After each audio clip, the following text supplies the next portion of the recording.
Okay? Like I said, from here, we're going to elevate the shoulder. We're going to depress the shoulder. We're going to internally rotate the shoulder. Externally rotate the shoulder. We're going to sit a little bit deeper.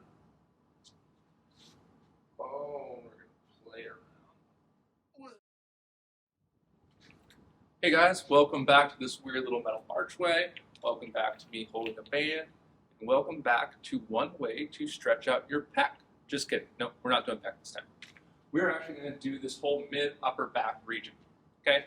So some people might say this is a rhomboid stretch. Some people might say it's a mid-trap stretch, posterior delt stretch, Terry stretch. Reality is we cannot isolate those. It's ridiculous to think that you could only do one. We're going to stretch them all. So we're just going to call this a posterior shoulder complex stretch with band. Okay. So what are we going to want to do here? Okay. So let's think about our origins and insertions. We have point A, back of the shoulder. You can kind of feel right where the scapula ends. It's kind of like a little bony bump, a little knob right there. Okay. And then we want to think where our spine is. Okay. Our basic goal is to get this bony bump, which is attached to the shoulder blade, so the shoulder blade will have to move as far away from our spine as possible. Okay? We're going to want to move that shoulder blade up a little bit. We're going to want to move that shoulder blade down a little bit. We're going to want to internally rotate our arm. We're going to want to externally rotate our arm. But at the end of the day, we're going to want to get our shoulder blade as far away from our spine as possible and then do all those funky little things.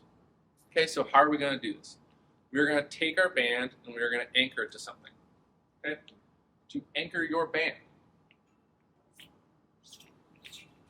slide it so you have a loop.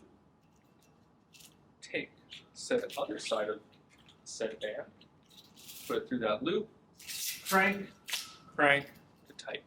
Okay? From there, you're going to grab the band. Okay? Now we need to think, how am I going to use this band to pull this point away from this point? Well, I'm going to take this arm, position on this elbow, and then I'm going to lock out that wrist or that elbow. Okay? From here, I'm going to sit away from that point. Okay? Like I said, from here, we're going to elevate the shoulder. We're going to depress the shoulder.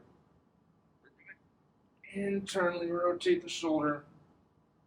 Externally rotate the shoulder. So a little bit deeper. Oh, we're going to play around with a whole lot of different positions. While we're here, we're going to want to play around in this position. Really, ideally, 2 minutes or more. But I understand that's not always super feasible. So play around with it enough that you feel like you get a benefit. And then go load it. Loading, it's going to be like putting the save button on there, really locking that in. So do this, and then go do something that puts your arm into that new range, like swim, do some jumping jacks, just do some overhead reaches, go do some pull-ups or some lat pull-downs. Just go do this, and then like go to bed or lay down, because then it's not going to help. If you're in pain, it might relieve the pain, but it's not going to get you better. Okay? So you want to get better, do this drill, go load or move your shoulder in that new range of motion. Don't just load it in the old range you had prior to doing this drill. And you will see fantastic gains over time in your shoulder health, range of motion, strength, quality of life, and shoulder pain. Until next time, enjoy.